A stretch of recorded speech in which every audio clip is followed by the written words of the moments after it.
welcome, Hoosier fans, to another losing episode of the Assembly Call today as our Indiana Hoosiers lost 61-50 to Rutgers in the first game of the Big Ten tournament, a place where Indiana normally does not play very well. And this ball game obviously will just be discussed as being frustrating. For most of the first half, Indiana played really well, both on the offense and defensive ends. Probably better on the defensive end, jumping out to a 21-11 lead with 7:46 left to go in the half. But as happened in the last Rutgers game, Rutgers caught fire and hit 4 straight threes and outscored Indiana 20-11 during a 5-minute stretch and took a 1-point lead into halftime. Indiana struggled a little bit to get started in the second half, but then made a really big run and took a 44-41 lead, fueled by their defense, a charge by Armand Franklin, a couple really nice hustle plays on the fast break, and Indiana was right there at 49-48 with about 6 minutes to go, maybe a little longer than that, and they didn't score. They didn't score but one free throw the rest of the way, which shooting has been an issue for your Indiana Hoosiers, and the final score of 61-50, just not enough offense tonight, as has been the case in many games this year for the Indiana Hoosiers. I'm your host, Coach Tonsoni, here with Andy Bottoms and Ryan Phillips, and we'll break it all down for you on this edition of the Assembly Call IU Postgame Show. So let's start the show the way we start every show, and that is with our banner moment. And in a year of tough moments, it's just really hard when the games take the same narrative over and over again to find something to be as a banner moment. But I'm going to focus on one play individually in the first half that I thought, when you have a team that's 12-14, they could have come in and not fought. And I thought Indiana played hard. They just didn't execute, and they didn't perform well. But nothing stood out more than me than an inbound play that Trace Jackson-Davis had 2 deflections on the baseline, forced the ball to be inbounded in the corner, got a third deflection, or at least made the play difficult for a lob pass that was stolen by Rob Finnessy, which led to 2 points, or a 2-point opportunity for Indiana. That to me was good to see. Coming into the game, I was worried about the mental approach with this team, losing 5 in a row. Would they come out and compete? And I thought that play was a good play. A secondary good moment was that 8-0 run in the second half, where Indiana responded to some tough times, to some runs by Rutgers by having a run of their own. It was just one of the last things that they did, and it was at the 9-10 minute mark at that time. So that's our banner moment, and it is our banner moment today, as always, is brought to you by our friends at Home Field Apparel, now in their 4th season of sponsoring the Assembly Call. With the weather starting to warm up outside, you still need sweatshirts and you still need some T-shirts as it gets even warmer. Spring's just around the corner, so you need to update your wardrobe with some comfy T-shirts and long-sleeve tees, maybe some sweatshirts. You need to make your way over to their website, homefieldapparel.com. They have something unique for everyone, especially IU fans, and all of their apparel is printed on the softest, most comfortable, and most washable materials you'll find anywhere. One of few suggestions. The last item I purchased was, I purchased a North Carolina A&T T-shirt. So I'm kind of rooting for them to make the tournament so I can wear a T-shirt of a team in the tournament. But they have a lot of new things come out. Texas Tech came out. Colorado shirts come out, and they're always putting out new product. And remember, like that, it's just not the IU gear. So they have apparel for more than 90 different colleges and universities, and they're being added, as I said, all the time.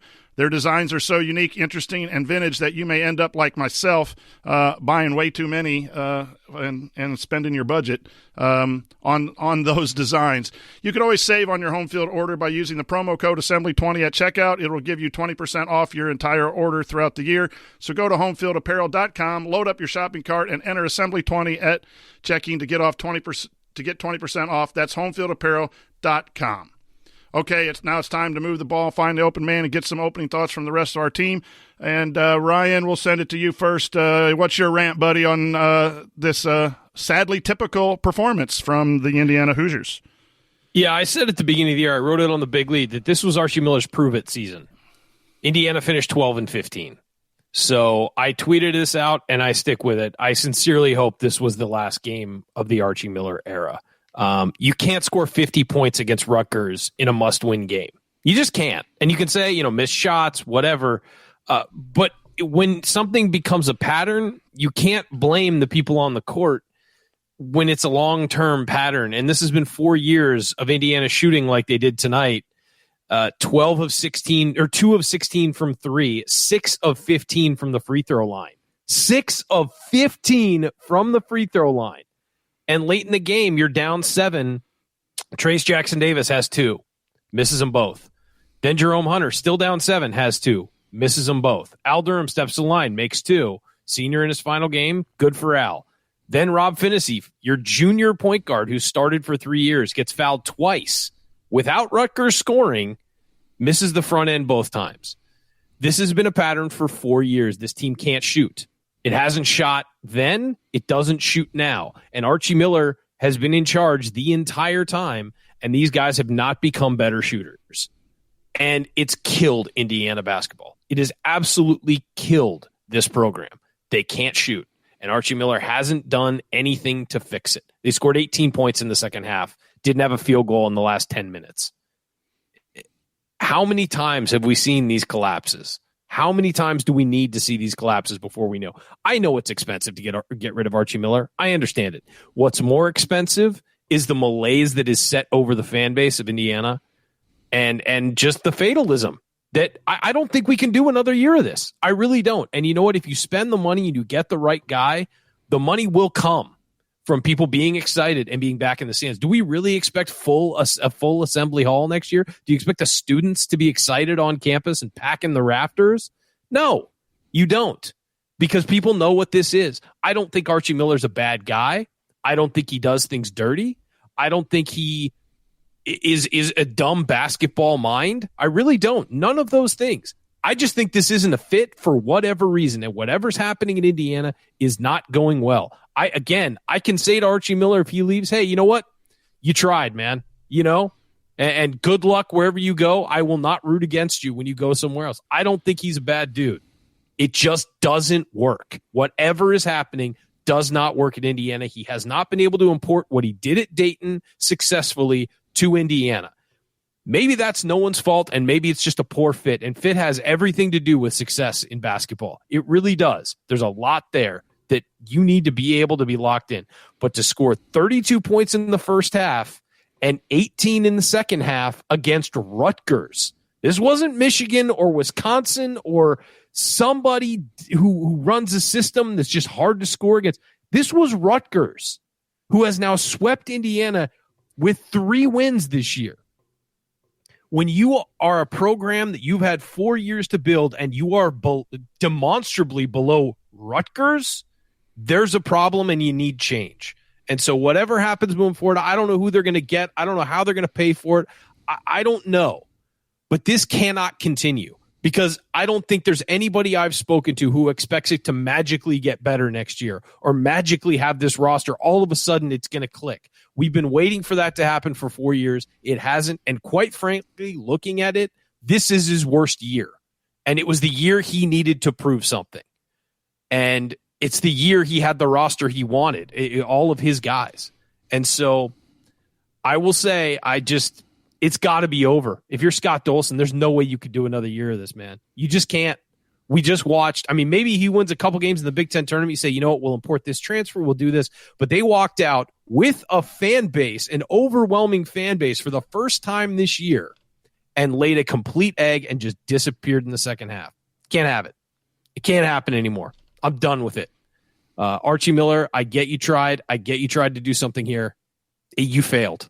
And I'm sorry that it didn't work out, because I supported the hiring and I gave him plenty of time. And I think we all did. But it's time for something else at Indiana, and it's time to move on. And I'm gonna address something that I talked to you guys about. It's coming up in the chat mob. As a coach, a high school coach in Indiana, I'm not going to actively and publicly say a coach should be fired. I would do the same for Notre Dame coach, Valpo, whatever. It is a little bit of a fraternity. I will say this: if Scott Dolson decides to go another way, I can see why and I can understand why. If Scott Dolson decides to stay another year, I think there are specific reasons, maybe 10 million reasons why that happens. The performance has not been good. And I will just say that the offense hasn't been good, the defense hasn't been good, the roster management has been a struggle. So for those of you asking my opinion, this is not Indiana basketball, and it needs to change. And the expectations are high because it's Indiana basketball, and that doesn't go away. And 12-15 in year 4 is not a good look. And I think Archie would probably be the one who would say it as well, that things have not gone the way he had sketched them out. But so that's where I'm going to be on that, and I will address when that change is made or not made, address the feelings on where the program goes. I think that's my role here, and I hope people understand where I'm coming from on that as a coach here in Indiana. When I retire, I think I'll be a little more free to do that. So I hope you respect that that commentary. And Coach, I fully respect your decision not to talk. Coaches, you don't talk about other coaches losing their jobs. I fully get it. We'll pick up the slack for you. Well, all right, man. I have no problem. But let's send it over to Andy. Your thoughts tonight, Andy, on Indiana's final loss of the season.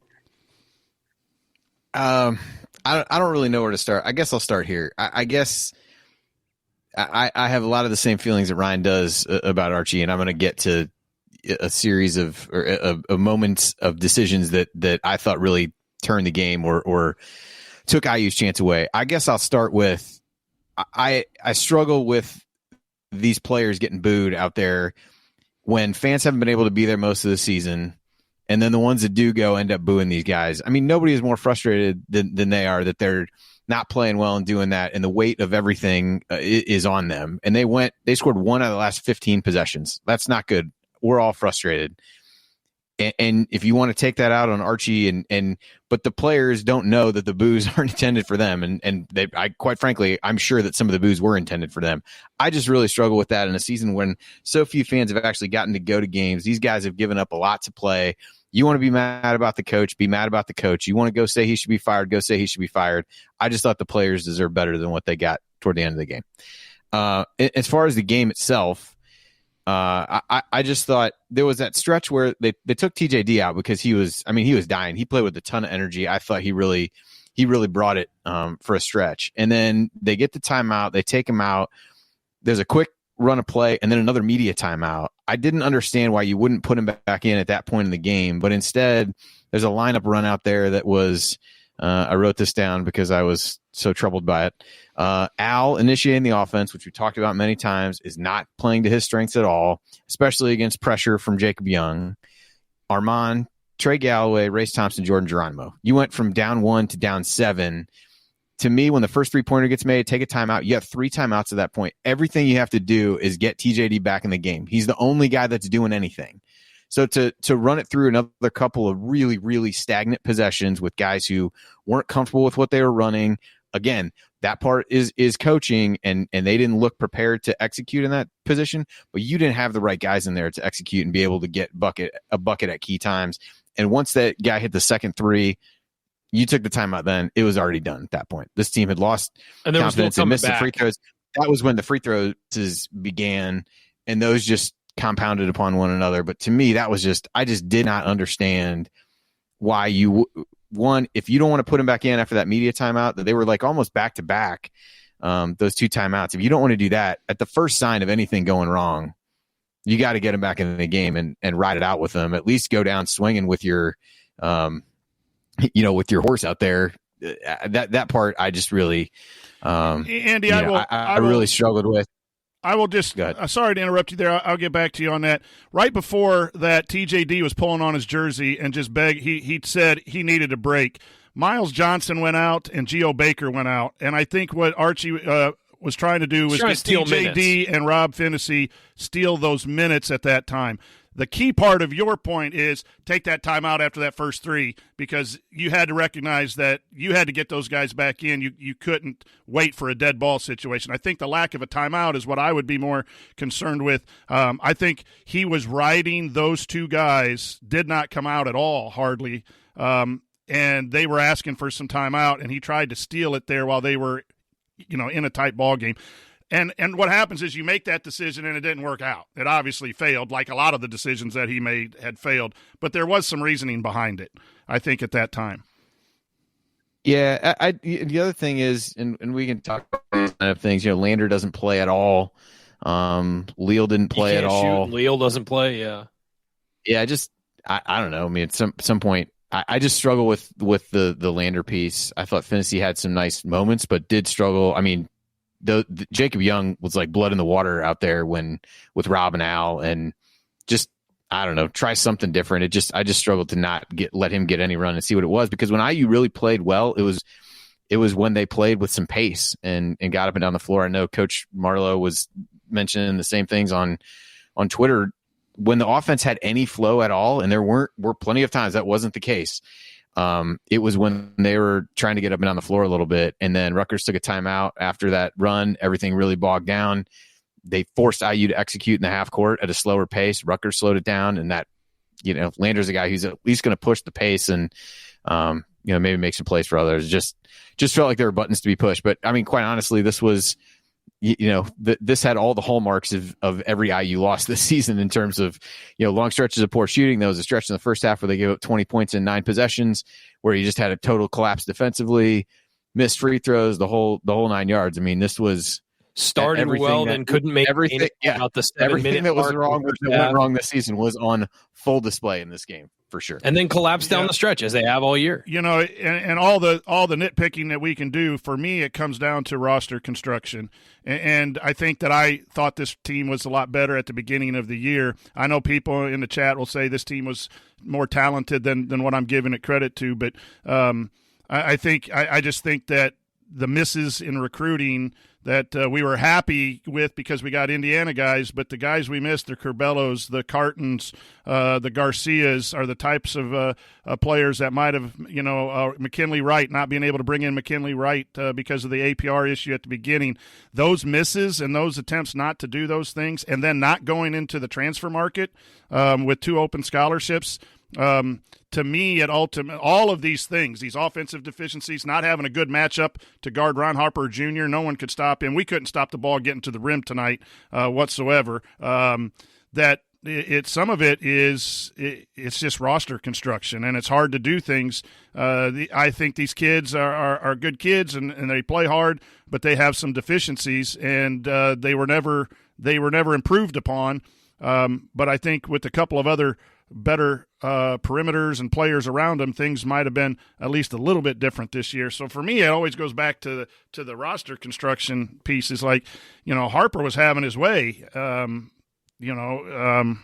Hunter, was trying, but he couldn't guard him tonight. It just there's just no good matchup on There's just no good matchup. And who do you turn Race to? is too slow. Hunter's not good enough. The bench is not the bench is not ready to do that as well. So for me, it is these guys are giving it everything they got, but it just wasn't enough to make big shots and to get things done. Any other stories that you want to talk about specifically from this game? I think Trace came out really fired up and gave it everything he could. I mean, 19 points, 9 rebounds against one of the best defenders in the conference, especially the best post defender in Johnson, and a guy he'd really struggled against. Really struggled against. Like, well. He had, there were a couple guys that he really struggled against. Kofi Coburn was one, and Johnson was the other. Miles Johnson, I should say.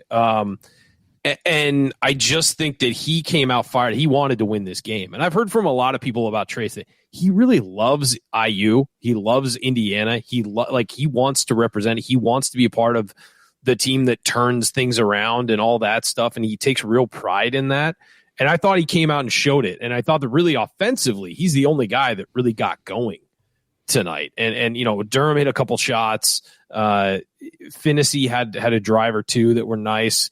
But other than that, you didn't get much offensively from anybody. I think Hunter had a really nice tip in at one point, and he hit a 3. But Franklin still, obviously, you could see on his jumper, he took 10 shots. You could see on his jumper, it was flat. He didn't have his sea legs, and that's understandable after being out for a couple weeks and really not even practicing very much. Thompson really struggled and has struggled since he got hit in the face. He with that mask, he's missing layups. He's, not getting the right angles off the backboard when he turns around. Again, understandable. He's, probably shouldn't be playing, and he is.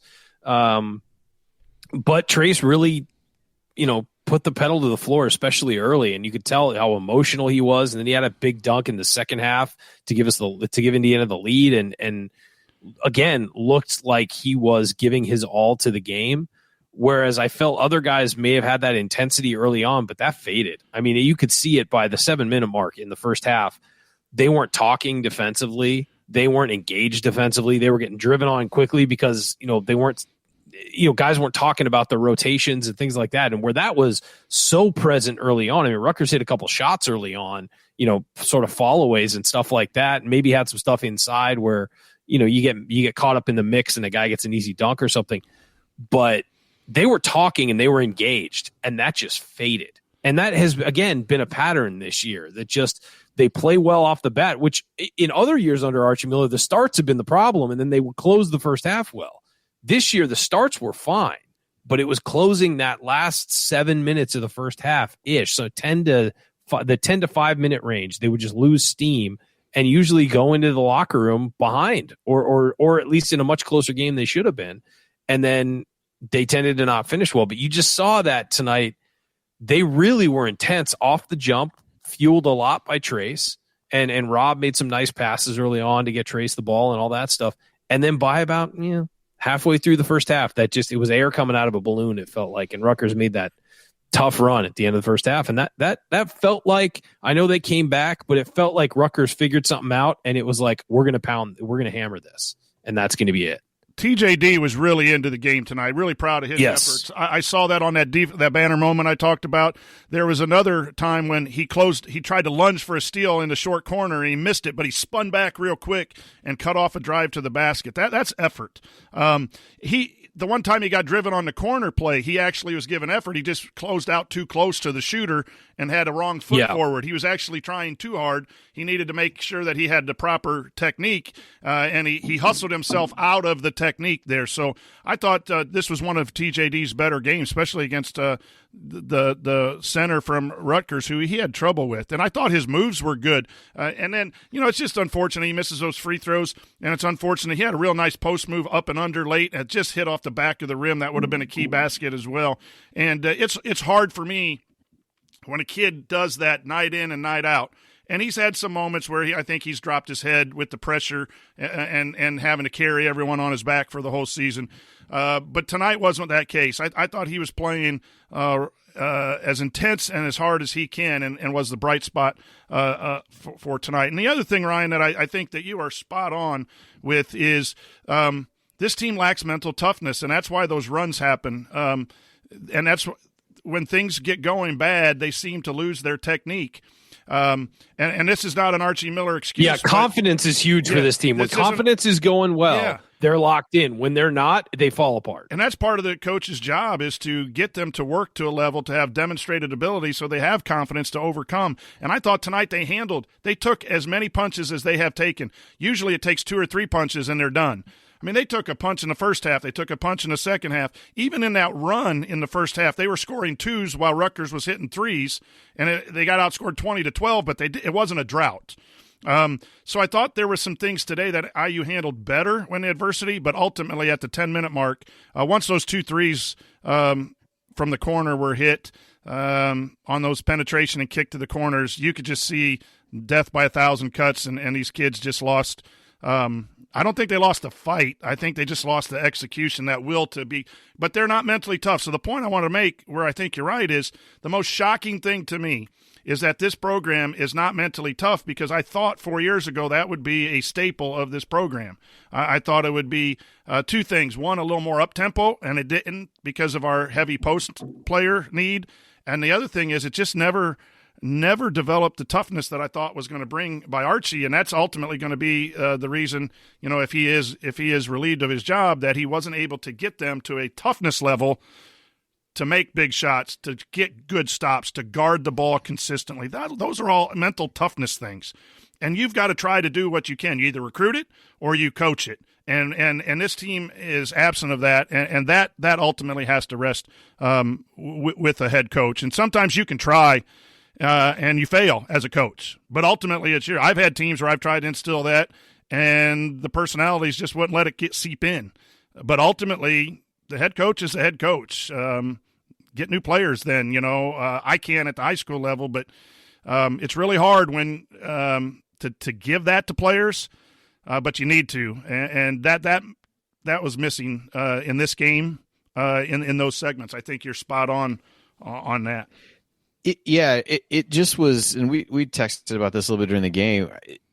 For a team that had come out and played well, and I'm sure some of that is their own, here we go again, once things start to go poorly, but the wind comes out of the sails so fast. And it takes almost nothing for that confidence to go away with this team. And that's, the mental toughness and stuff like that.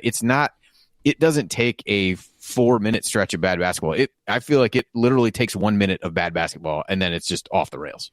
Yeah. And that's been a losing formula, and it's been 4 years of that, and that's why people are frustrated. So coming up, we're going to continue our breakdown of Indiana's loss to Rutgers 61-50 in the Big Ten tournament. We'll point out some meaningful moments you might have missed, and then we'll go inside the numbers to highlight the most important statistical notes from the game.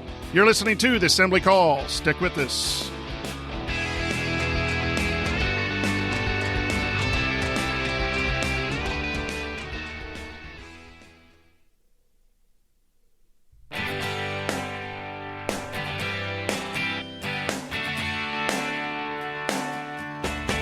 This is Verdell Jones. What's better than an epic buzzer beater? The full court dribble and perfectly placed pass to set it all up. And of course celebrating with Hoosier Nation afterwards. So join Jared, Andy, Ryan, and Coach on the Assembly Call after every IU basketball game. Go Hoosiers. You're listening to the Assembly Call IU postgame show. I'm your host, Coach Tonsoni, here with Andy and Ryan, and we're breaking down Indiana's loss to Rutgers tonight in the Big Ten tournament. And Verdell, we miss you, dude. I think you were a tough player yourself, and mad respect. And I wish we were celebrating. But meaningful moments, I think we talked about them. I had one in the banner moment. I thought.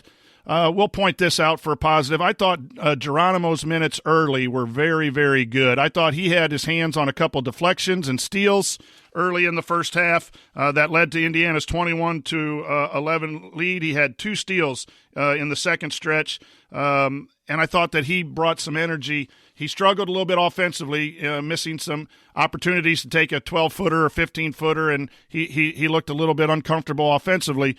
But I thought he did a good job when he was on some of the perimeter players for Rutgers. So I was really pleased with Geronimo. And, again, hoping all these guys stick around for 4 years. I think there's something to build on there with that young man. Your guys' thoughts of Geronimo's brief time on the court tonight? Yeah, I thought he was interesting from a defensive perspective. We talked about not really having a good matchup for Harper. I mean, he's probably a couple years away from maybe being able to do that, but I also maybe a year, given how other guys were doing, it might have been worth a shot to roll the dice with him earlier. I mean, as Ryan said, you had, Race, I think, is just a little bit too big, a little too slow to guard a guy like that. You can't put one of the guards on him because he's so much bigger. And then Hunter, I think, just lacks attentiveness at times where he, gave up those couple threes in the first half, just didn't get out on him fast enough. And so maybe it was an opportunity to play him, but I do think he's consistently brought energy as he's been there. And I think you see some of the decision making, like you said, Coach, instead of, taking that little jumper, dribbles himself into some trouble and things like that. But I think effort wise, and he picked things up as the year went along, it felt like, in terms of understanding some of where positioning on defense and things like that. Whereas, in high school, he's letting his athletic ability erase a lot of mistakes and can't really do that here. But I think he does have a good future as a rotational guy. And like I said, it would have been worth, in the same way I'd say it would have been worth rolling the dice to put Lander and Leland at some point. Probably would have been worth rolling the dice to put him on Harper, or see if you can get something out of him in the second half as well. Yeah, at some point you got to trust a guy like that and just give. He's played a full season. Give him a chance. And I think he would have been the best option. I think that they really struggled finding a cover for Harper. And I agree with Andy. And we were talking about it in the text. It's like, size wise, he fits the bill, and athletically he fits the bill to be able to guard an inside out guy like that who's savvy. Problem is that he's not, he's not a veteran, and he might get suckered in on some stuff. But you cannot doubt Geronimo's effort and enthusiasm and energy. I mean, you really can. And I think he's a guy who we always knew he needed to develop and coming in. And obviously the competition level in New Hampshire is not what it is elsewhere. But from an athleticism standpoint and from what he can potentially do, that's a guy to be excited about. It really is, especially when you see him on the court and the enthusiasm he brings and the energy he brings. Kind of the way, Race Thompson brings enthusiasm and energy when he's out there, and it can affect a whole team. We've seen that a lot this year. Saw it a lot last year with Race. As far as Geronimo, it's like, you look at Trey Galloway. I think Trey Galloway really struggled the second half of the season. I think he really, really struggled. But you look at, again, some of the intangibles he brings, you get excited about that. Now he's got to rebuild his shot. He's got to work on his quickness, especially laterally on defense, and he's got to work on just his focus and all of those things. But you look at it and you say, okay, that's a guy you can build with and do some things with. And he's a guy with some size who, mentally knows how to play defense and all that stuff and knows how to pass the ball, knows how to drive. You just got to get him to round out his game. Again, look at Leal. Leal is a guy who I think with some development can really help you. Lander can obviously really help you. So you have to feel good about this freshman class if they all stick around. There's building blocks. There's stuff to be excited about. Now, do they fit in this system? Will they stay, and will they be developed properly in this system and all that? That's the big question. But those four guys, certainly, at no point did you have to worry about their effort this year. At no point did you have to worry about their focus or their, ability to bring it when they were on the floor. You just had to worry about, were they going to make the right play? Were they going to do the smart thing, like all freshmen? But I think that's certainly that younger group you can look at and be like, all right, these are some guys we can work with. And I'd say the same about, Armaan Franklin is a guy that we know we can work with moving forward. That's a guy whose future you should be excited about once he gets healthy, because until he got hurt, he'd been fantastic for Indiana. And so obviously got to keep him healthy, but those younger guys, I mean, you look at Indiana and you say, all right, there's some future here if they're developed properly. And that's, again, been a big if under this regime, is how much better are they going to get? And, you look and the sad thing is you look across the state of Purdue's developing those young guys. You look at those young guys, they're all markedly better either as sophomores or by the end of their freshman years. And so if Indiana's got to keep up with that, just across the Big Ten, sophomores are getting real good. These guys got to get real good. Yeah, I think you brought up the next thing I wanted to talk about was Armaan Franklin, that stretch where everyone got excited. Indiana was up 44-41. Armaan Franklin cuts off a drive, which had been killing Indiana getting to the rim, takes a charge. It could have been a block, but we'll count it as it was called a charge, so it is a charge. Then goes down and makes a tough slashing play where he elevates over someone, scores, 10-foot jumper, gets knocked down, turns to the bench, and there was a lot of energy. Armaan Franklin was very valuable to this team, and boy, not having him at 100%, it was really a struggle in this game. When did he twist the ankle? It was in the last Rutgers game. He sat out the second half when he re-injured it, but it was. Yeah, I don't know. What was the first one? I forget what the first time was. That's been a while. Because he hasn't been the same since, and he's he's had moments where he's played really well. There was one game where he hit a couple threes in a row and looked like old Armaan. He had one where I think it was Illinois, where he had that really sweet layup late. He's made plays, but it's just consistently you haven't had the same guy since the first ankle injury, and that's sad because he was having a breakout year. Yeah, and I thought that showed again tonight. I don't remember when it was. Yeah, I mean, he played. They got 30 minutes out of him tonight. I don't think that had to be the plan. And they weren't planning to have him. Yeah. All the same. Any other moments you guys want to bring up from tonight's game that you thought had an impact on the loss or part of the reason? Well, I'll throw one out. Although I'm sure this will be met with derision about how many these free throws would have been missed. But I thought IU got a lot of fouls on Rutgers early in the first half, and they didn't end up shooting very many free throws at all. And I think that really spoke to, they were more aggressive getting the ball into TJD. They were more aggressive driving to the basket. I think 10 of their first 15, 16 points came in the paint, were really aggressive driving the ball, had some fouls, and then seemed to go away from that, or perhaps – or maybe also Rutgers did some things to take that away.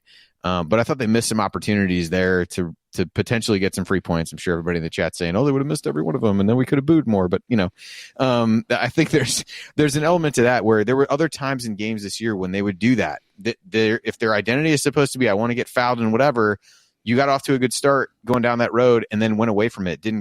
Weren't aggressive enough to get to the line. So I thought that was not really a moment, but a series of moments that may have been able to stem the tide during that run that Rutgers went on in the middle of the first half, where the defense just really bottomed out. Yeah, I got one too. Is with 5:32 left, Mulcahy hit his second three in the corner to make it a 7-point lead. Indiana takes a timeout. Out of the timeout, Al passes a ball at Trace's, I think it was Trace's ankles. It might have been Race. I don't remember. Passes the ball at somebody's ankles, turnover. Right out of the timeout, you get a turnover. And then Indiana actually stiffened up defensively towards the end, and that'll get lost in this loss. They actually stiffened up defensively over the last 7 minutes or so, or 6 minutes, I would say. After the Mulcahy three, they really stiffened up. And as I mentioned in the opener, with Trace with 4:27 left gets 2 free throws, misses them both. They make a couple stops, and then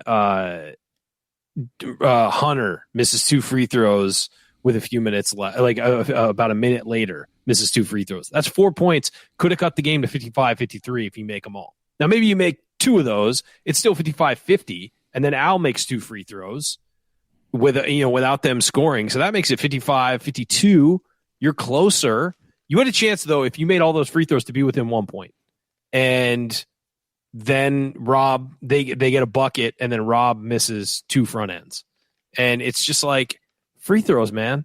They finished this year, as Ken Palm's updated, they finished the free throw percentage this year 66.5, which is 301st in the nation.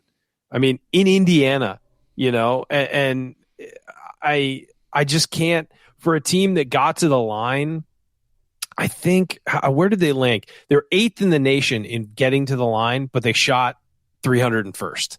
I mean, that's a killer. It's just a killer, and it was a killer almost every game that they lost. They just didn't shoot free throws well, and that's a basic skill you can develop easily. And, didn't do it. I mean, just didn't do it. And it's, you look back at the season and you say, if they could shoot 4% better from the free throw line, how many more games do they win? If they shoot 2% better from 3-point range, how many more games do they win? It really comes down to that. And shooting in the end is what killed this team. They can't guard the drive, I know, but how many close games were they in where it came down to just making shots? And again, you can say, well, the players got to make open shots. I've heard from a lot of people today about that. Players got to make shots. Yeah, but when the pattern happens for 4 years, it means they're not getting developed as shooters, and there's something wrong there. So you don't develop shooters for 4 years. This is what comes out of it. Here's the thing where I will agree with you, and I know we go back and forth on the coach-player thing, Ryan, and it's a beautiful thing. Is there a culture of development? I don't believe the coach has to be the one running the drills all the time. Agreed. He has to inspire completely. the team and inspire the program to want to get in there and develop. I mean, Fran McCaffrey didn't develop Luka Garza. Luka Garza and his dad developed Luka Garza, right? Completely agree. But there might have been a culture where he really wanted to develop for Luka. And again, I appreciate all the young men who wear the Indiana uniform.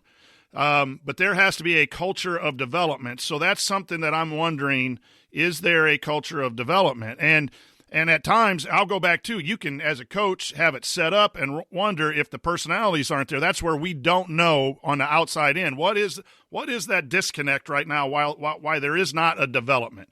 Some of it can be the players. A lot of it can be the coaches. But the bottom line is there isn't that development. You're absolutely 100% right on that.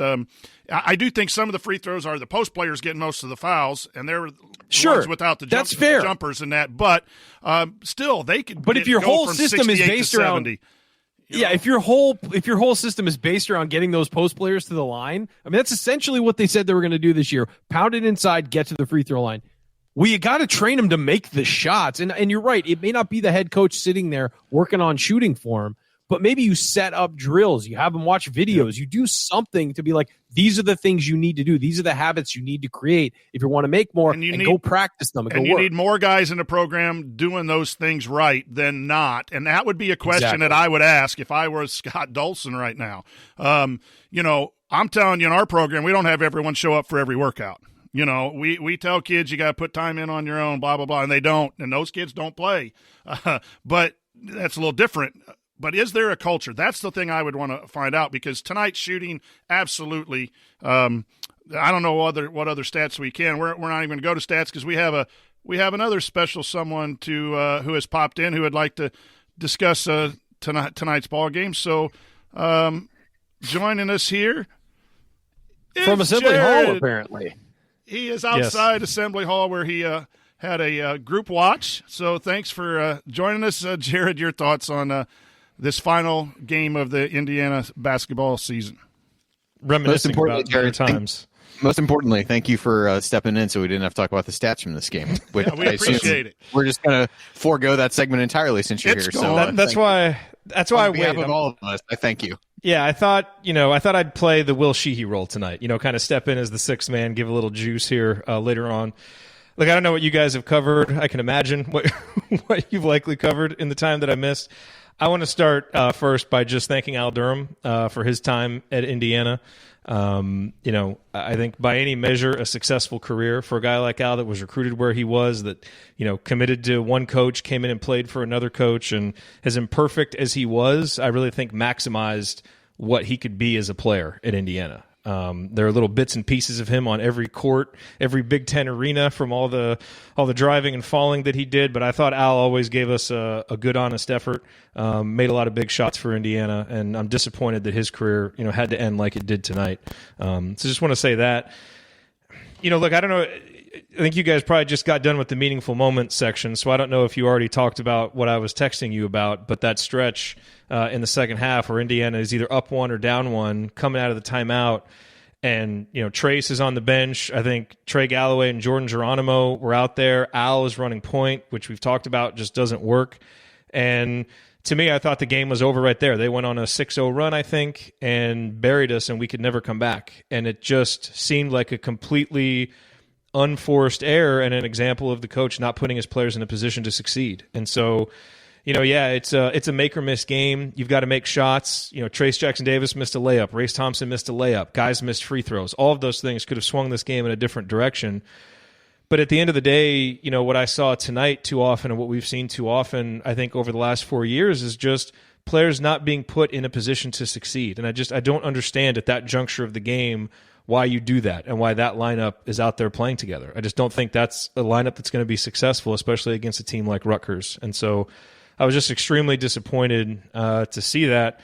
And the last thing, I guess, that I was thinking about as I was putting my daughter to bed is, we started with a horrid performance against Indiana State. And here we are 4 years later, and obviously the margin is a little bit closer. The opponent is a little bit better against Rutgers. But the last 10 minutes of that game, it felt similar, where you just felt powerless. It felt like the team was just powerless to do anything as the opponent was essentially doing whatever they wanted to do. And, it's a powerless feeling as a fan. I'm sure it was a powerless feeling for the players, but, kind of a fitting way for the season to end with Indiana just going on a big drought, actually playing well for stretches and then just completely losing all the ground that they had made up. This game really was this Indiana season packed into 40 minutes. So a disappointing but fitting way for it to end. So what's Teddy's record now as a fan? It's not good. It's not good. He came into this world on the night that we lost the first Rutgers game a few weeks ago, and he has seen nothing but failure since then. So we're going to pretend. I'm going to give him an Indiana basketball mulligan. Yeah, let's give him a pass. Yeah, we're just going to pretend, because frankly, this is true. He wasn't due until like March 17th, so he came early. So this is really some bonus basketball for him, and we're not going to count it because we're just going to let him start fresh next season. Yeah, so. I think that's fair. Give the young man another. Let's back him off. Yeah. Yes. Well, are there any statistics that any of us would like to talk about besides the horrendous, the horrendous shooting again? I mean, it's just 12% from 3-point line and 40% from the free throw line is just a struggle. Andy, you had tweeted out earlier that there was some good passing going on, I guess, assist on baskets. Again, it is the story of the year where Indiana plays hard. They have really good stretches, but they don't have great enough stretches to put the game away or be comfortable.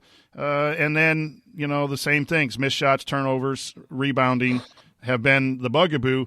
And you just, if you say it's a problem in game 1 and it's a problem in game 28, that's a problem in and of itself. Yeah. That Coach, it never got fixed. I got 2 stats. One, they were 10 of 21 on layups.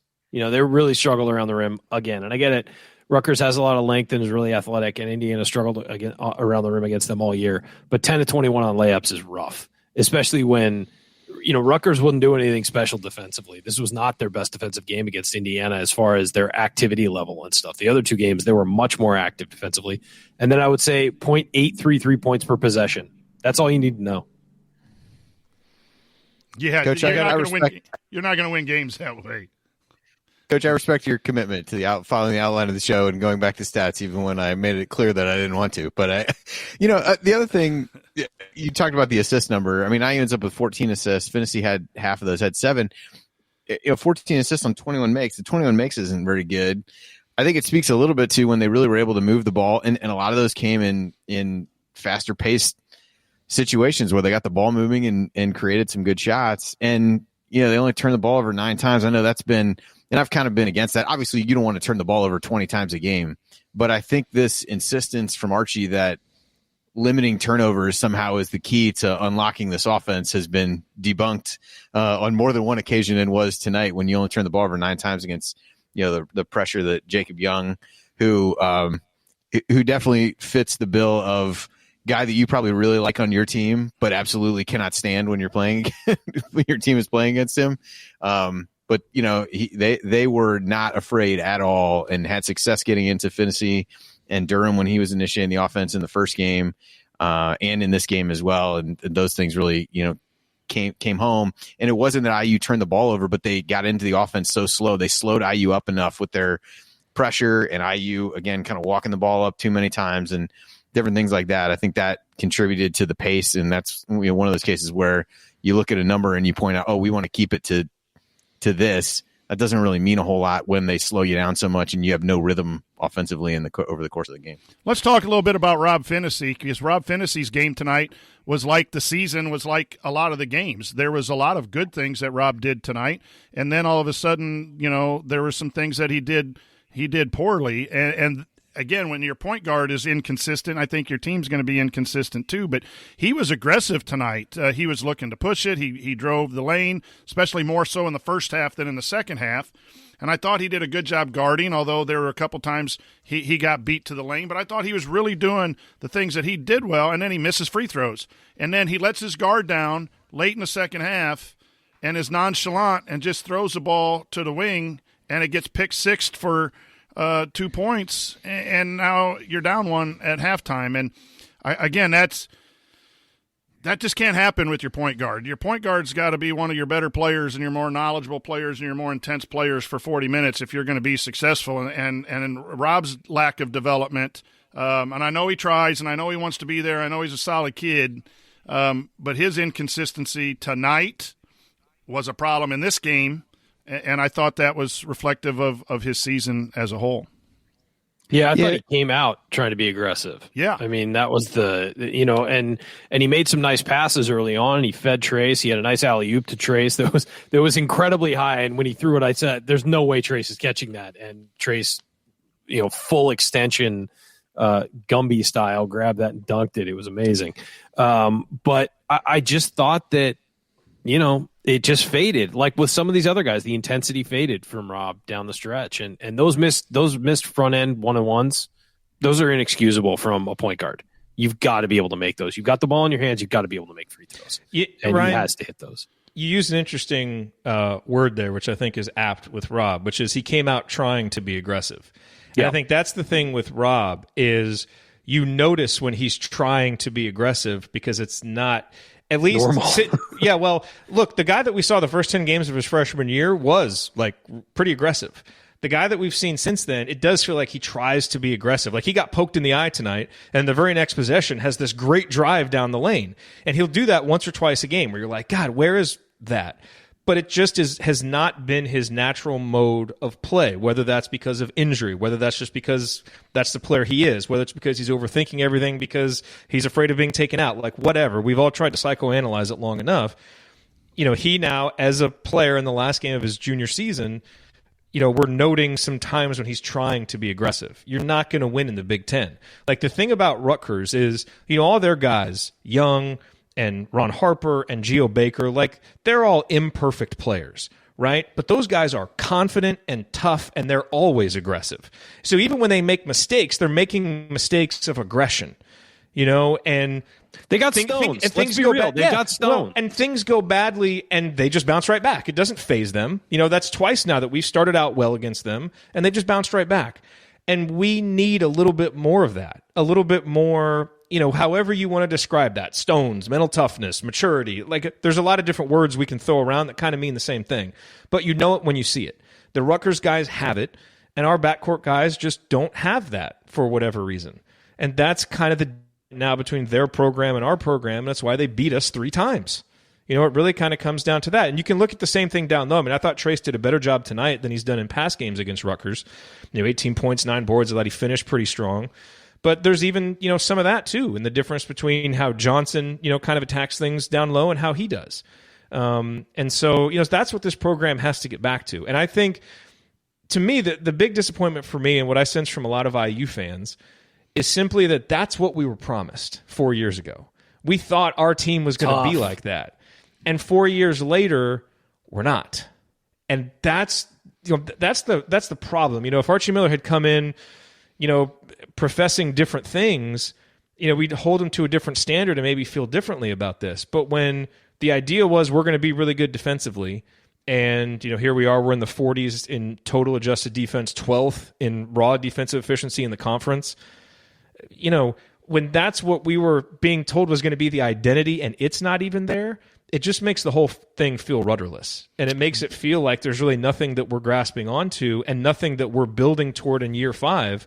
Because it's like we spent 4 years and this foundation doesn't feel that much stronger. And Jared, I just thought that's what you could see in this game. We can drop the mic right there and end the show, because I think you just summed up everything. Everything we thought we were getting has not materialized. And it doesn't mean the players didn't try. That didn't mean even the coaches didn't try, but it's just not there. You got a couple coaches on the bench that I like because I thought they were tough, but this team has not carried on that, And coach, they might be, but whatever's going on, it's not working. Whatever that's working. 1,000% agree is that the team hasn't taken on the personality of a couple of their coaches. And again, we don't know, who necessarily to blame, but there's one guy who's in charge that is accountable. And you know what? If we were going to the tournament making deep runs, Archie would be getting all the credit. And you know what? When you don't do well, you're a coach. Oh yeah, they get ripped when it doesn't work, and that's the problem. We have people on Periscope demanding that Andy talk. So I don't know. Why? I don't know. That's completely necessary. No, it's like they're trying to talk themselves into that toughness. There was a play that I mentioned. I almost mentioned this in a meaningful moment. I had written it down, but it turned out to not really mean anything. So I didn't know that it really qualified. But there was a play at the very beginning of the game. Jacob Young gets a foul just really early, just trying to get into Rob. I think even before the ball was inbounded at some point. And he's kind of getting at Rob. I don't know what Rob must have turned around and said something to him, because then they flashed to Al and he's like, yeah, Rob. Yeah. Like they're trying to pump each other up into being something that they haven't proven that they are. And they know that it shows on some level that they know that it's missing, and they're just trying to generate it somehow on their own instead of naturally having it, instead of actually just having it. And you see moments here and there, but when push came to shove, Jacob Young let them know he was going to be there all night. Every time he made a basket, every time he made a drive, every time he made a defensive play, he let them know he was going to be there all night. It never wavered. He wasn't talking himself into it. That was just who he was. And that to me is ultimately, on a player to player level, the difference that we were just talking about. Let's be real. This team needed a little Devontae Green in it. They needed somebody to be. No. I'm not saying they needed his game. I'm not. They needed Will Sheehy is what they needed. They needed the attitude though of like Derek Elston. Somebody needed to have a confidence of that level. I'm not saying they needed Devontae Green's game. I'm saying they needed that personality of like, you know what? When it's time to get a shot, I'm going to go get a shot. When it's time to drive on someone, it's time. And, that trash talking element or whatever, that other teams have done that to Indiana, and it hasn't turned out well. Indiana has wilted in the face of that this year. There's nobody to step up. These are some all-star comments coming from this panel. The 500 people are listening in. These last three comments from my co-host have been spot on. But let's just sum it up in one thing. We need an ass kicker. We don't have an ass kicker. We don't have an ass kicker maybe in the coach. We don't maybe have an ass kicker on the floor. And we don't have a closer. But, guys, just excellent comments on what I think has been a struggle. And you can be a good guy. You can be a good young man playing basketball. You can be a good guy as a coach or know basketball, and it's not working. I mean, that happens. It's just a fit. It doesn't work. This that fit happens. does not work. 12 and 15 in Indiana it's just not it. But hold on. And also, Coach, I just want to say, you can be a good guy and be an ass kicker. Because I will say this. I think Trey Galloway is an ass kicker. His skill level just isn't ready for college basketball right now, so he's not really able to impact the game in that way. I mean, frankly, now given the full body of work for his first season, it kind of feels like he would have been better served taking the year off, reworking his shot. Now he couldn't really do that. I mean, and this is a free season for everybody, so it doesn't matter. But that's what I mean. Like, he's the kind of guy who could do that, but you've also got to be able to play a little bit, put the ball in the bucket and do some things at this level. And I think he will get there. I like Trey. He was just overexposed this year. But that's the thing. Like, it's not like, we don't need to go back and, reconstitute the Kelvin Sampson roster, to get ass kickers. That's not what we mean. But, you got to have some guys with an edge to them for sure. And I think we have a lot of great guys. I'm proud rooting for them. They represent the university well. But when push comes to shove, they get shoved, and that ends up being the problem. So we're going to give out some game balls and wrap this show up after we do, and we'll talk about a few more storylines next, and we'll look ahead to Indiana's next opponent, which will be next November. We don't even know who it is, but we'll look forward to it. Stick with us here on the Assembly Call.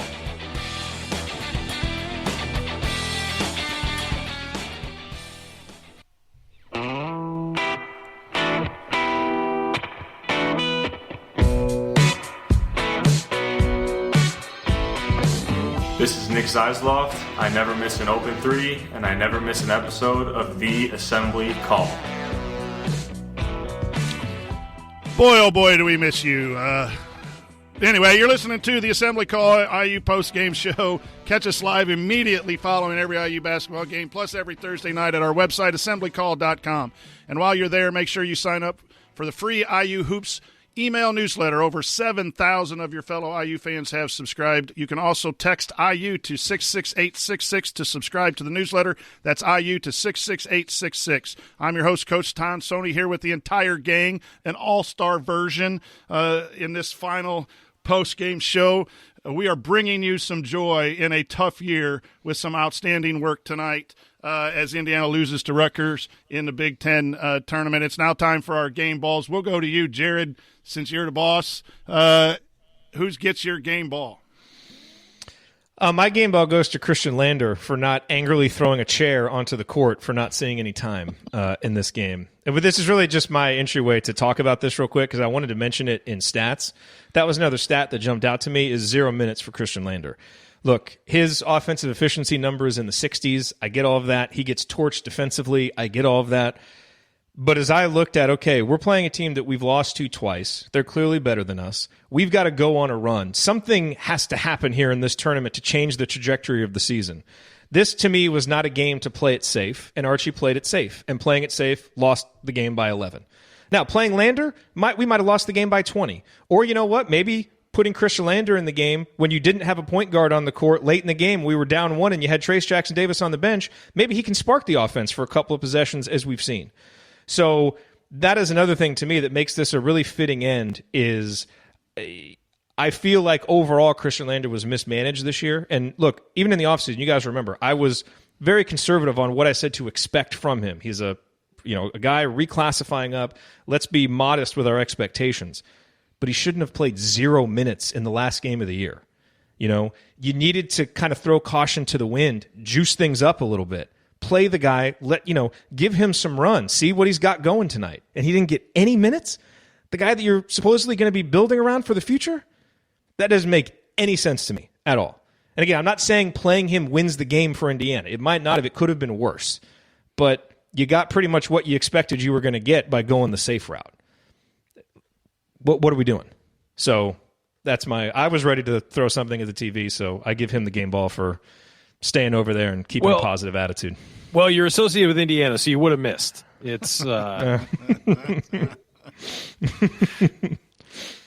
right, so there's one game ball for a guy who didn't get in. We're really reaching. I mean, I'm making a mockery of the segment because the segment's ridiculous on a game like this. No one wants to get game balls on a loss. I'll give my game ball. I'll give a serious one. I'm giving it to Al Durham for 4 years. He's been through a horrible, horrible 4 years of Indiana basketball. Really struggled. He should have, unfortunately, he couldn't make the NCAA tournament last year. Al deserved to play in an NCAA tournament game, and he didn't get to. He's a 1,000-point scorer. He's a guy who always has a smile on his face, always worked hard. He made himself into a starter, a consistent starter. He had some really big moments in an Indiana jersey. And you know what? It's sad that it ends this way. And it's a senior year, and I know this is a guy who probably wanted to make the NCAA tournament for the first time this year, and this is how it ends, and I feel bad for him. He didn't have the best game tonight, but Al Durham became a much better player than he was advertised as when he came into Indiana. There's no question about that. Turned himself into I know what you're going to say, Jared. I see that look on your face. He was better than advertised. There we go. But he made himself better than advertised. There you go. He made himself into a better player, and that was with hard work. And so I'm giving Al Durham the game ball tonight in his last game as a college player. He wasn't the best player on the floor tonight, but I think that he deserves recognition for everything he went through, everything the team went through during his time, and just, coming out on the other end. And Al always had a good attitude about things. And I think that Al's going to be a guy who we see around Indiana for a long time and comes back and is a guy who visits and we look back at fondly because, he was a good kid who gave it his all while he was here and deserves credit for that, deserves a lot of credit for that. Andy? I'll go with Trace. I thought he came out with good energy at the beginning. Only got scored in double figures. He had 19 and 9. Nobody else had more than 5 rebounds. Had a couple blocks. I have no issue and support what Ryan said about Al if we want to go that route. And but yeah, I mean, to me, Trace was the guy who really kept him in it for the got him, helped him get off to a good start, kept him in it when they could. And ultimately, the leaving him on the sideline too long is when the game got away from him. And that leaves it up to me. Thanks. And there's really two really good choices there. I'm going to maybe if Jared hadn't undermined the segment. Yeah, just totally. Without take this seriously. I mean, we're trying to do our job. I'm not hosting tonight. I can come in here and mess around tonight. Yeah. I like it for this perspective. I have to go TJD. He's just been a really outstanding player. I thought he brought energy tonight. I thought he attacked Rutgers and hadn't looked good against Rutgers for a couple games, and people were questioning whether he could go against size. I thought he really brought it tonight, as he has brought it most nights. And I also understand that, and are thankful for what Al did for 4 years.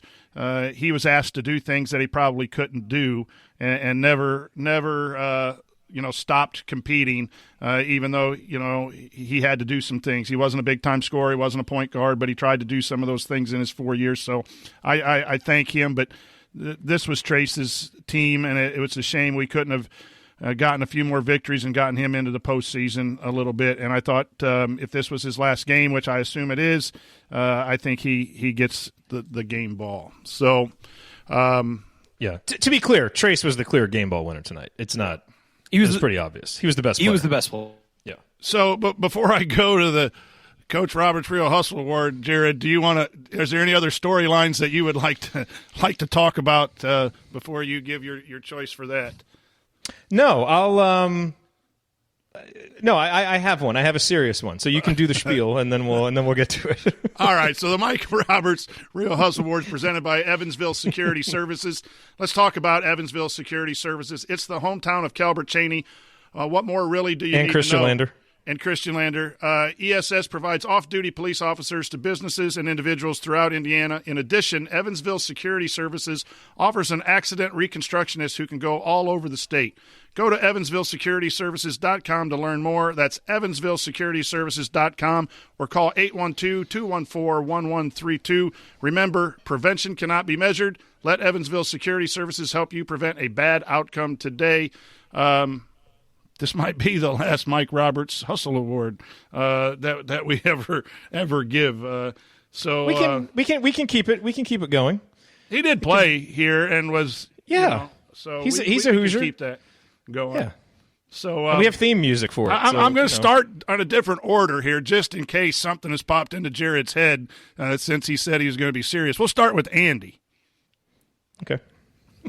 I don't really know that I have a good one for this. That was I'll defer to Jared, and then you can swing it back to me because I struggle with this one. I have an idea. I'll let you go hot first. Potato. Yeah. This is like Indiana's offense sometimes. Like guys get it, they have an open shot and they pass it. That was a sweet dribble handoff there, Andy. kind of walk into it, see what you get set because you don't want an offensive foul. Yeah, go roll for the lob and let's see if I can hit you for the lob, Andy. No, my Mike Roberts Hustle Award goes to Jordan Geronimo. I thought defensively, Jordan Geronimo has really shown me that he's going to be a problem in this league defensively because he plays hard.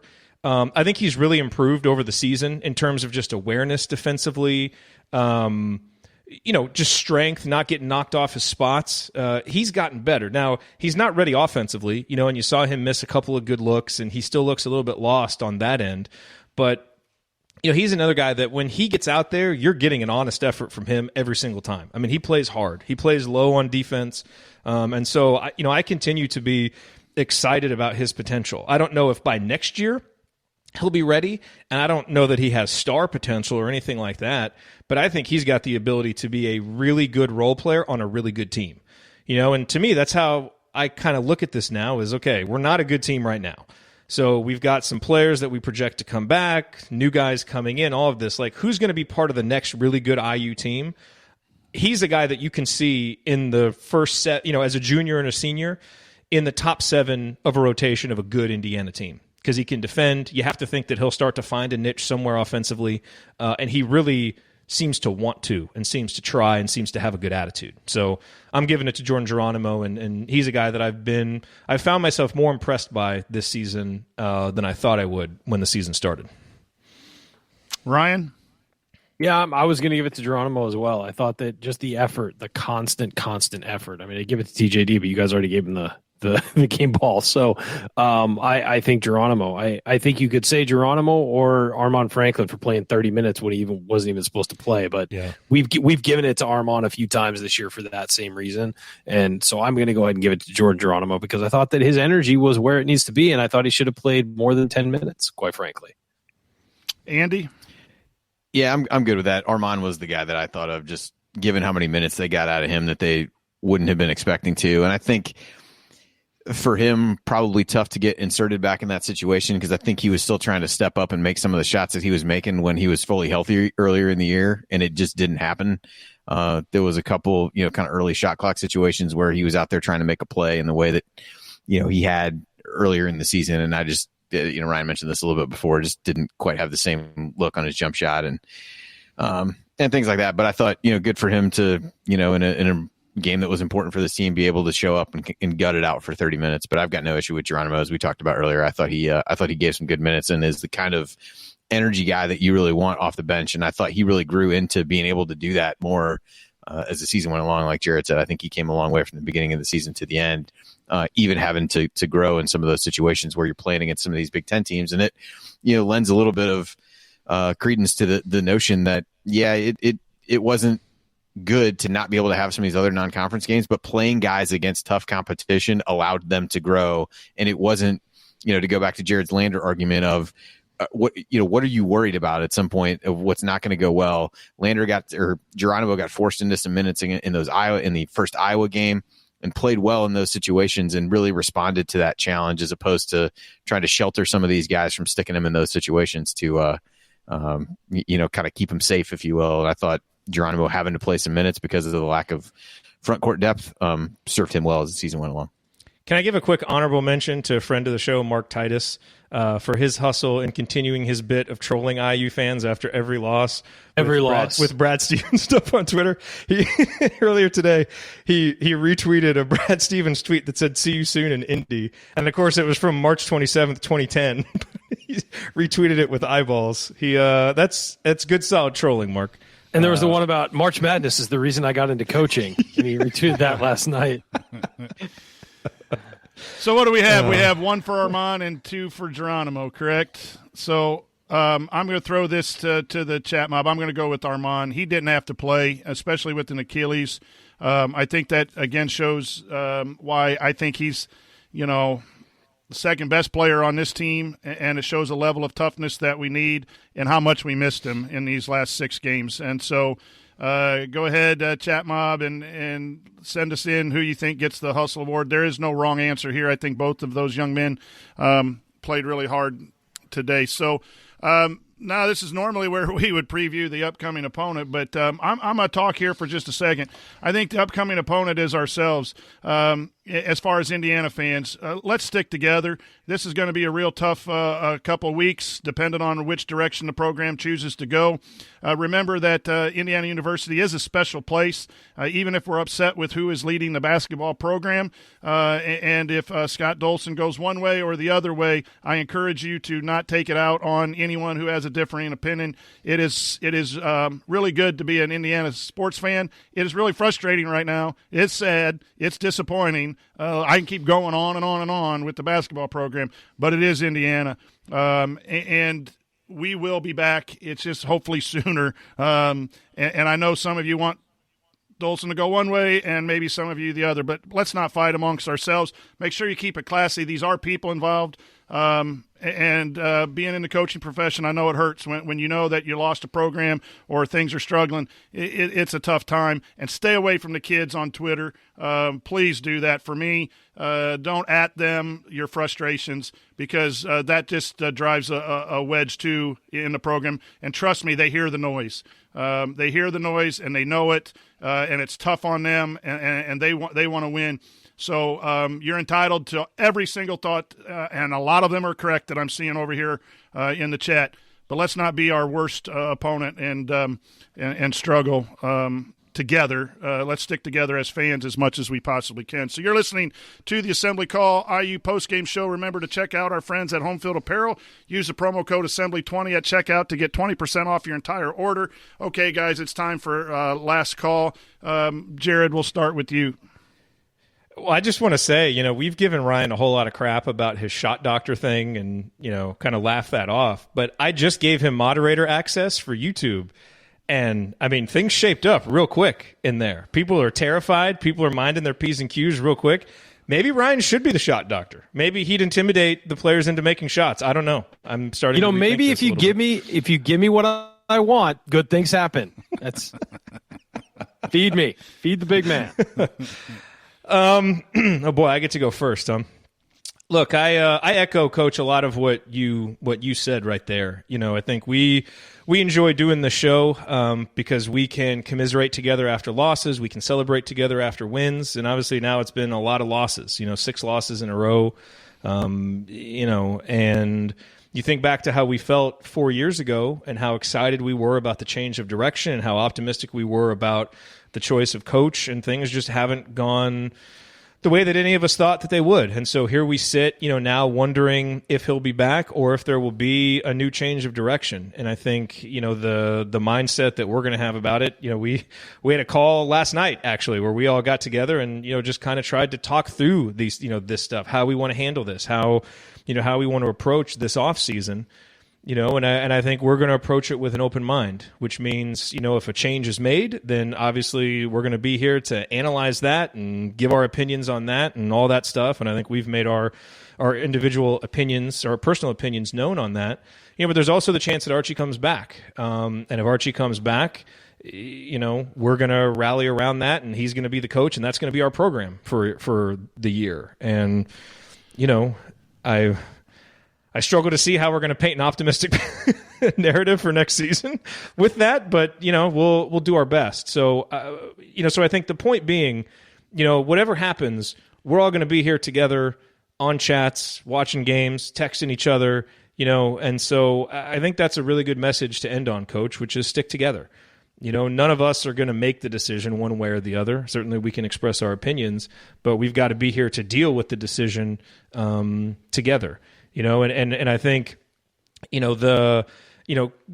coaches are going to come and go, but I think when a player gives us 4 years of his blood, sweat, and tears, that guy is a Hoosier for life too. And so a guy like Al Durham, seeing some of the slander that was there in the chat, that guy graduated. He's a Hoosier. Like, he didn't win a Big Ten. He didn't win as many games as a lot of guys did, but that guy graduated, gave us 4 good years, and a lot to be proud of. Like, that guy is a Hoosier, and someone that that we should embrace and celebrate for the things that he did well. There's no reason to harp on the stuff he didn't do well anymore.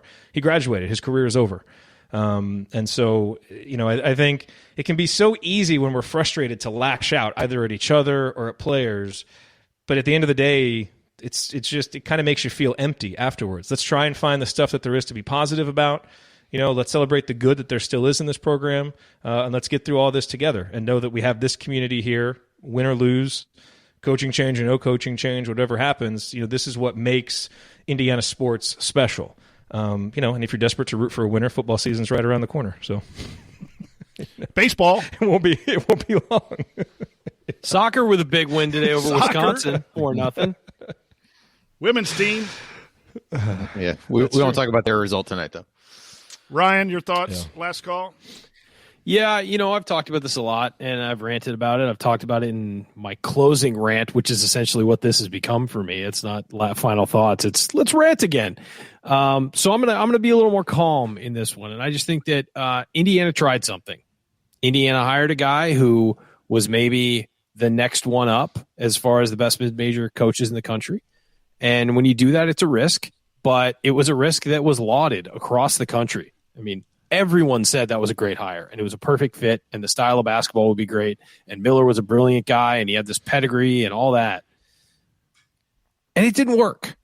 And you know what? That happens sometimes in basketball. It happens in every sport. Sometimes it's just not a good fit. And sometimes guys are a perfect fit for where they are. And I remember very specifically, Charlie Strong was a great football coach at Louisville, went to Texas. It didn't work. And his career hasn't recovered. He should have stayed at Louisville. It was the perfect fit for him. It was the perfect job for him. And he did really well there. And I think that gets lost when we talk about college coaching. You think that, we'll import this guy and everything will be great. Well, no, not if he doesn't fit the area, if he can't recruit the type of kids he's going to have in his own backyard, if he can't do this, if he can't do that. I'm not saying that's the issue with Archie Miller. What I'm saying is that something along the line, and we've talked about this for the better part of a year now, doesn't work here. It doesn't work. It was a smart decision. It was a lauded decision. When some of the big name guys weren't going to leave their jobs, Archie Miller was the guy you go get. He was, quite frankly, I think we all agreed he was probably the obvious choice in that situation. It didn't work. And that's fine, because that happens. But you can't compound that mistake by continuing to say, we're just going to keep giving it time, because we've given it 4 years and there hasn't been improvement. And I just think that you have to realize as athletic department, will it hurt to let Archie Miller go financially? Absolutely it will. But as we've said, you know what'll hurt more? Another year of people not showing up to games, because you had people not showing up to games this year because of coronavirus. Next year, they're not going to be excited or jumping in feet first with this team. It's going to be a lot of trepidation. It's going to be a lot of people saying, no, you know what, I'm going to stay home and watch it on TV. Because that way I can turn it off after halftime. I don't have to leave the arena and drive home. I can just flip to something else. And I think that if you want to reignite Indiana basketball, you want to get the passion going again, you've got to try something else. And so, again, you can say Archie Miller, not a bad guy, ran a clean program, had some good ideas, but it just didn't work. And that's fine. And Archie Miller can go somewhere else, and I will wish him well when he goes somewhere else and hope that he succeeds. But it's not working at Indiana, and we've got 4 years of proof that it's not going to get better. And so I think that the athletic department really has to take a hard look at this and maybe make the hard choice financially to make the right choice for basketball. And this university needs to decide that basketball is very important to the brand of Indiana University, and it has taken a backseat for quite some time. It needs to be front and center again. Because let's face it, when people think of Indiana University, they don't think of all those shiny science buildings. They don't think of the wonderful new media school. They don't think of all of those things. They think basketball. And so I think that it certainly needs to be an important part of what makes Indiana what it is. And to do that, you got to invest in it. So that's where I'm at right now. I think that it's going to be a hard decision for the university, not just the athletic department, but it needs to happen because the alternative is simply not okay. And it's not going to be good for the future of the university or the athletic department. Andy, last call. I mean, if we think about it, we all know the decision that looms ahead. And as Jared mentioned, we kind of talked about, depending upon what happens in the next, week or so, kind of what ways we can talk about it. But if you look at this game, I mean, this game was the season in a nutshell. Even when things were going well at the beginning and they got on a run, I found myself really struggling to get too excited about it because you just were waiting for the other shoe to drop. We talked about this, at the Iowa games. Those games should have been like super jubilant post-game shows. And we're like, well, let's just wait and see what happens in the next game. And, I think even within games, you find yourself doing the same thing, which I think speaks a lot to the larger picture of what kind of confidence people have in the program from game to game, minute to minute, things like that. And it just was a fitting way for this season to end was in a game like this where, again, kind of like I said before, all the hallmarks of IU losses this year were front and center in this game. And in that regard, I guess it's a fitting and potentially merciful conclusion to what this season was. And, then now all eyes turn to Scott Dolson as to what the decision is. And as Jared said, we'll kind of talk about that as we go. But there's been a lot of discussion about that over the last few weeks, and now that can, I guess, that can also take center stage because that's really the only thing left to figure out as we think about what's next. And for me, I'd just like to thank all of you, the panelists, Andy, Jared, Ryan. Tough season with the losses piling up, and 4 years in a row of trying to do this with some struggles. And I thought tonight's show, was really, really solid. I thought I thank you for that. I thank you for, all that you guys do. And I thank every one of you who are still commenting, watching us live. This is why we do the show. And again, I go back to this is Indiana. Not too many people would have this kind of show if it wasn't for Indiana basketball. We long to have that back in a winning way so these shows can double in size, triple in size, and the comments can be all, do you have your hotel room for Sacramento for the first round? We have to dream about it. It will get back. But I thank all of our listeners and followers. It just means a lot for all of you to be here. Loss after loss after loss, Thursday after Thursday when times get rough. So a big game ball and hustle award out to you guys. So that'll do it for tonight's show here on the Assembly Call postgame show. If you want to see us do the show live and be part of the live chat, make sure you subscribe to our YouTube channel, youtube.com/assemblycall.com. And don't forget to go to assemblycall.com or text IU to 66866 to join our free email newsletter. Special thanks to longtime listener Bob Thompson, who produces a lot of the music you usually hear on the show. And thank you for listening. We'll be back again to talk IU hoops again next week on Thursday. Until then, keep your elbows in and your eyes on the rim, and go Hoosiers. All right, I got to get out of here, folks. Thank you. I miss the days when our biggest problem was our Big Ten champion #1 seed fading a little bit down the stretch. Hey, guys, by the way, we just finished our 10th season of this show. Man. I hadn't thought about that in a while. And I have a question for everybody. 4 NCAA tournaments. I have a question for, maybe we're the problem. But I have a question for you. Do you think the 10th season was the hardest? Yeah. Oh, my God. For me personally, it certainly was. I think undoubtedly this was the hardest. There were some Crean years where it was like, because they didn't play any defense. But, yeah, I thought this was the hardest year to do this. I really did. And this wasn't schedule wise. I know like we all had stuff going on, but it wasn't that bad. There weren't really many weeks where it was like 3 games and there were some years where we had like, we would do like Wednesday, Saturday, and then it would be like Sunday, Wednesday, Saturday or something like that, plus a Thursday night show. And like we had that a couple times some years. This year the schedule was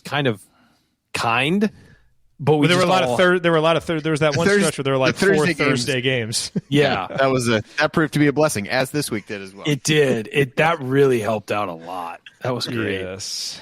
But man, this is a rough one, but I'm glad to have gone through it with you guys and all our guest hosts, of course, who were excellent and helped us out a lot. Yeah, I do want to say that, man. People really stepped up. Obviously I wasn't around as much, this season with just all the stuff that we had going on here. And so that kind of made it harder for me personally because I just felt less connected because I wasn't on as much. But I mean, Galen and Scott and Chris and then, Jeff and Kathy jumped on late in the season and were fantastic. I mean, I've gotten so many comments about how good of a job, they did. So even Chad would think way back. Yeah, same, and Chad too, and and Ari stepping up and taking over for the. I mean, Ari, I got to tell you guys about Ari. Like, he's awesome, man. I mean, he stayed up like late one night at like midnight, 1 o'clock in the morning because I'm trying to like go over how to do the post production stuff, so he could do it when we were in the hospital when my son was born. And he handled all that stuff. And big ups to Ari. I mean, that's what I'm saying. If you're going to have a good team, you got to have guys who know their roles and guys who do hard work without needing a spotlight shined on them. And that's Ari. So I know he can get a little hot under the collar in the chat sometimes when the team doesn't play well, but we like that passion from Ari. But you know what? He's earned the ability to have some hot opinions in the chat because the guy busts his ass for us, and you don't often see it, but he does a lot of hard work for us. Yeah, so. and quite frankly, we get a viewer count during the shows, and there are some awful shows where we came on and we just did not want to talk about what had just happened, because it's repetitive, and we don't want to be sitting here just repeating ourselves every week. And I know I am guilty of that to an incredible degree. When I listen back and I'm just like, oh God, stop saying the same thing over and over, Ryan. Just stop. No, stop. No, don't do it again. You did it again. And then we say that too. I know you do. It's in my ear constantly, Coach. Actually, a lot of times it's right in the chat. You just need to look. Yeah. So, but it's the kind of thing where you're so discouraged, and then you look down at that viewer count, and you're like, oh, there's a couple hundred people sitting there waiting for us to, break down the game, and it's like, all right, we got to do it. We can't skip out on you guys, and so the fact that everybody in the audience shows up for us, we got to show up for them. And, there were times where there was one game this year where we had to delay a post-game show. But, I mean, we do it for you guys. That's the only reason. It's fun to hang out. I do have to say, other than a personal call, when was the last time the 4 of us were on a show together? I know. It's got to be so long. Yeah. January's in February and early March gets hard. Coach is coaching. Yeah, Andy's coaching. Me this year, it just got crazy because we were moving. I got nothing going on. Having a kid. Yeah. So, but no, it's, I agree with you. It's for the fans and for the community. And even when we lose, it's not fun to talk about the team, but it is fun to get on here with you guys or get on here with whoever the hosts are and talk and just kind of go through the exchange of ideas live on a show. Like, there's an energy to that is fun. But it's a lot more fun when the team is good. I always feel better after a loss having done the show because I get all my anger out and then I can just go on with my life. Whereas otherwise it might simmer. I do feel like there's a therapeutic nature to this. And, it's maybe that's why I was more negative this year is because I wasn't on the show enough to get it out. I think it has something. I think to do that with might it. have been it. There were a couple Saturdays where I didn't do it and I was stewing until Tuesday. Whereas usually I'm just like, all right, we talk it out, and it was a basketball game, and I walk away, and so I agree. I think that this helps. There's some truth to that because Amy will say that since I've been a part of the show, I've really calmed down my watching. Like, I used to cuss like a sailor, throw stuff at the TV, stomp up and down. I can't imagine Coach doing that. That's so Oh, great. my gosh. And she would come slam the door to the basement because she didn't want to hear me use all the colorful words that I was using. And then I'm on the show and I'm taking notes and I'm just paying attention and I'm more reason. Can't swear. Well, and then I'm thinking, how do I want to make sure that to the audience that I'm, being fair and, got parents of players that might watch. I think one of the first shows I was on, I really ripped Demezy and got some email hate for that. And I started thinking, okay, you know what? This is just a game, and then I got back into coaching too. So right after that, I got back into coaching and realized everyone's hating my ass too. So, it's just part of the deal, but I've gotten more calm. I just love, Ryan, how, we're here like saying goodbye and this is it. Our watch has ended and Coach and Andy are getting ready to pull 24-hour all-nighters getting their brackets ready. So they're Coach and I are both wanting to put the wrap it up music on. We got stuff to do. Right, I have all the time in the world, man. And I got to upload the file and then go do all that. Yeah. No. I took 2 days off, Andy. I took 2 personal days. I took tomorrow off, so. I will say, right. guys, there's nobody I'd rather do this with. To the fans, there's nobody I'd rather do this for.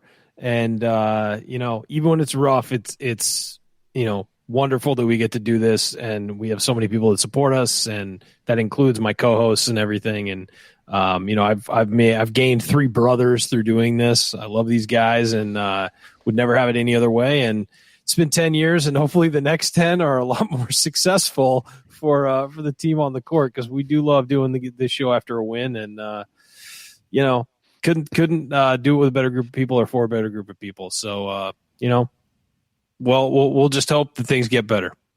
And just remember, if you don't like the show, it's all Megan's fault, because I'm putting her quote up here because she came. Megan's here. I'm glad I was here for this part tonight. I love y'all. Megan, back 10 years ago, was like one of our first listeners, one of the ones who believed in us when no one else was listening.